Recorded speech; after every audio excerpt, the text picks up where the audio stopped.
Uhondo TV. Kama kawaida yetu ni kukusogezea yale yote yanayojiri sehemu mbalimbali.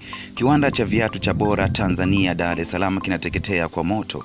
Sehemu ya kiwanda cha viatu cha Bora kinawaka moto katika eneo la Tazara jijini Dar es Salaam. Chanzo bado hakijajulikana, lakini kikosi cha zimamoto tayari kiko eneo la tukio na juhudi za kudhibiti moto huo zinaendelea. Hii ni Uhondo TV, mimi naitwa Fadhili Komba. Usiache kusubscribe ili uwe wa kwanza kupata taarifa zote ambazo tunakuandalia. Kwa nini Watanzania hatupeani mchongo tunasema?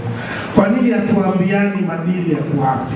Tunapenda Watanzania tunaongea sana, lakini tunapenda kuongea mambo ya kusushana. Tunapenda kuongea mambo ambayo ya kukatishana tamaa. Tunapenda kuongea mambo ambayo kimsingi hayatujengi na hayaijengi nchi. Kwa hiyo tunasema kwa nini tusifanye zoezi la kuzunguka Tanzania nzima, lakini tusiongee lolote la kukatishana tamaa. Tuambiane tu fursa ziko wapi. Tuhamasishane na wale wengine ambao wanataka kuanza kitu, tuwape moyo. Na kwa kipindi cha miaka 5 tumezunguka mikoa yote ya Tanzania. Ukweli kwa watu wasiofahamu, naomba niseme timu ya Fursa imefanya kazi kubwa kwa sababu tumekuwa tunazunguka kipindi cha msimu wa Fiesta. Kwa hiyo kumbuka, unapofika kwenye mkoa kuna kazi ya kawaida ya Fiesta, lakini lazima tutafute kazi ya ziada na muda wa ziada wa kuhakikisha kwamba semina za Fursa pia zinafanyika na tunawafikia Watanzania. Kuanzia miaka 2 iliyopita, kwa sababu ya wingi wa watu na support ya watu, tumekuwa tunafanya Fursa kwa siku 2. Siku ya kwanza tunafanya semina ya kawaida, siku ya pili tunakaa na watu au vikundi vinavyokutana na kuanza kuongea nao mmoja mmoja na kuona tunawasaidiaje kufanikiwa katika kile wanachofanya. Imefika mahali katika miaka 5 tumezungumza kila kitu. Tumezungumza kuhusu kutambua fursa, tumesema kamata fursa. Tumezungumza kuhusu Tanzania perfect na kuhamasisha watu kukaa katika vikundi. Tumezungumza kuhusu kuongeza thamani. Tumesikiliza matatizo mengi ya Watanzania. Huu ni mwaka wa 5. Tunasema imefika mahali kwa kuanza sasa kufanya vitu ambavyo watu kweli tuingie nao sokoni na wafanikiwe katika ukubwa tunaokuwa. Kuna maneno na vitu vichache ambavyo vimekuwa vinaturudisha nyuma wote kama vijana wa Tanzania. Cha kwanza kikubwa ni kulalamika. Tumesema kuanzia mwaka wa 5 ni marufuku kulalamika, kwa sababu bahati mbaya hakuna atakayekuletea chakula mezani kwako.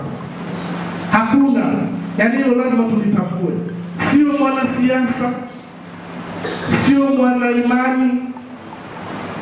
Twende watupe moyo, watushibishe tu kwenye roho zetu. Lakini chakula utakitafuta mwenyewe na kitakaa mezani kwako mwenyewe, na unachotaka kula ni wewe utakayetengeneza menyu yako mwenyewe. Sasa uchaguzi wa menyu unatokana na unachotaka kufanya wewe.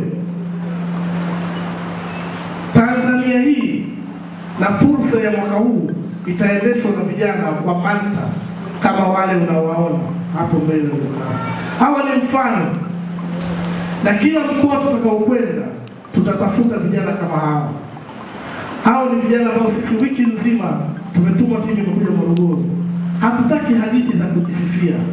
Wengi wa hawa watu hawajatutafuta, tumewatafuta sisi kwa sifa zao za kazi wanazofanya wao. Wengi inawezekana hata fursa hawakujua. Tumewatafuta, tumetaka kujua bana, wewe tumepata habari zako unafanya hivi, tunataka uje uwaambie wenzako umefanikiwaje na kwa nini unaweza kupata mafanikio uliyopata. Wengi wao ni wasiri, hawataki hata kusema vitu vyao katika maisha yanaishi, kwa sababu Watanzania tunapenda kushushana. Lakini tumewaambia hii ni Tanzania mpya, hichi ni kizazi kipya, hebu twende tukahamasishe vijana wenzetu. Nimependa Mpoto alipoanza kuzungumzia neno Manta. Manta ndio neno letu jipya. Na Mtanzania wa sasa, kwanza ni Mtanzania, pili ni Manta. Ni Manta. Manta ni yule mtu ambaye, na kwa tafsiri hiyo alizungumzia Mpoto, Manta inatokana na lile neno ko, kiini. Kwa wale kwa hadithi yetu tunayofahamu ya wale wana Apollo, tuseme wale watu vijana wengi wanafahamika wanaoshuka chini migodini, wengi wanashuka kwenda kutafuta ile Manta. Hawakutani na madini moja kwa moja, wanakutana na Manta kwanza. lakini wale wa uhakika nikigonga hii manta ndani kuna madini, lakini sio madini madogo, sio vimawe. Ndani na madini, ndani nakutana na madini ya bilioni. Kwa hiyo riski yake anayoshuka chini ataangukiwa na kifusi, anaweza mvua ikanyesha ikamshusha chini, lakini kwa sababu hana kingine cha kupoteza, hicho tu ndio kinampeleka na kumwendesha kwenye maisha yake.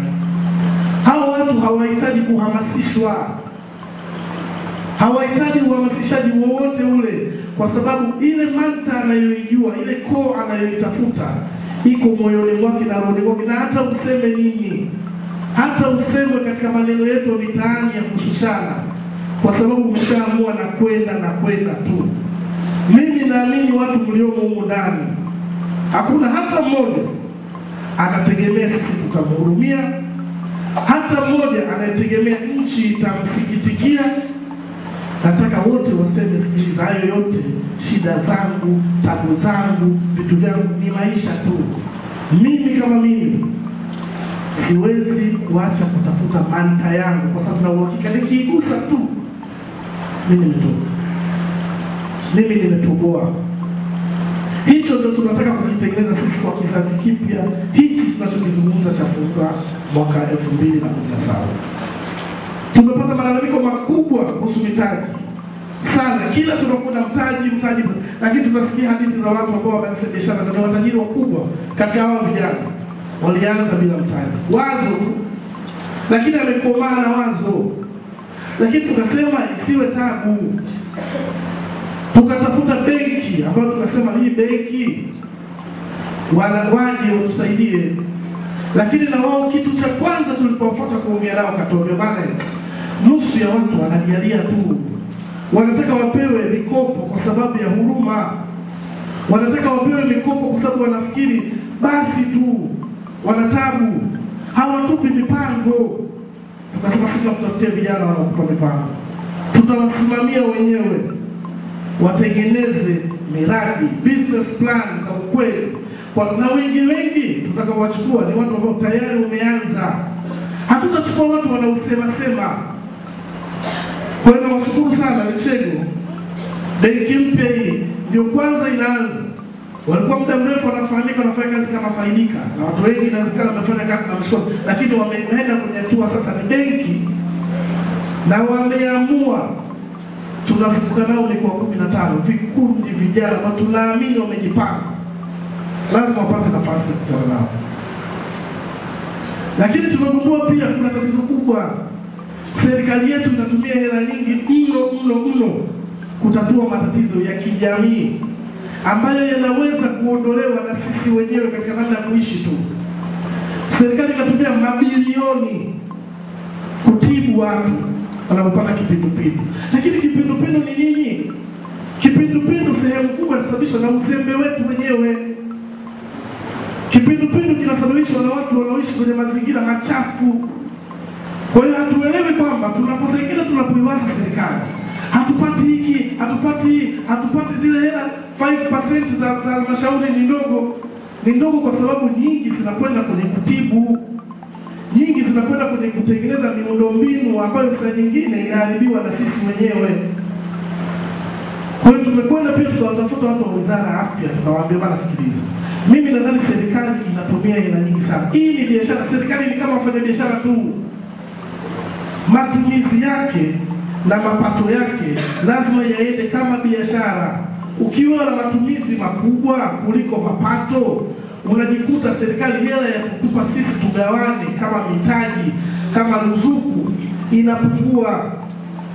Kwa sisi lazima tufanye kazi moja ya kuhakikisha social services, huduma za kijamii nyingi tunazimudu wenyewe, nyingi tunapunguza mzigo kwa serikali. Usafi, ukiwa watu wote hatuna tatizo la maji, tunanawa mikono na maji safi, tunasafisha vyoo vyetu vizuri, tunatengeneza vyoo bora, mabilioni ya hela yanayokwenda kwenye kutibu watu yatarudi kwenye kuwapa mitaji na ruzuku. Sio sehemu moja tu.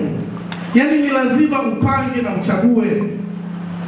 Kama Mheshimiwa Rais aliposema sherehe za uhuru hazipo, nadhani miaka 2 iliyopita, hela ya sherehe za uhuru tunajenga barabara. Yaani ni lazima uchague. Kwa hiyo huduma za jamii ni lazima tupunguze kutoka serikalini. Serikali ijikute inatupa sisi hela za ruzuku za kusaidia wafanyabiashara wadogo. Mgao wa zile 5% za wakina mama, 5% za vijana uongezeke ili tupate mitaji mikubwa zaidi ya kufanya kazi. Lakini bado sio sababu. Bado mawazo yetu yarudi kwenye namna tunasimama kama Wamanta. Lazima turudi huko.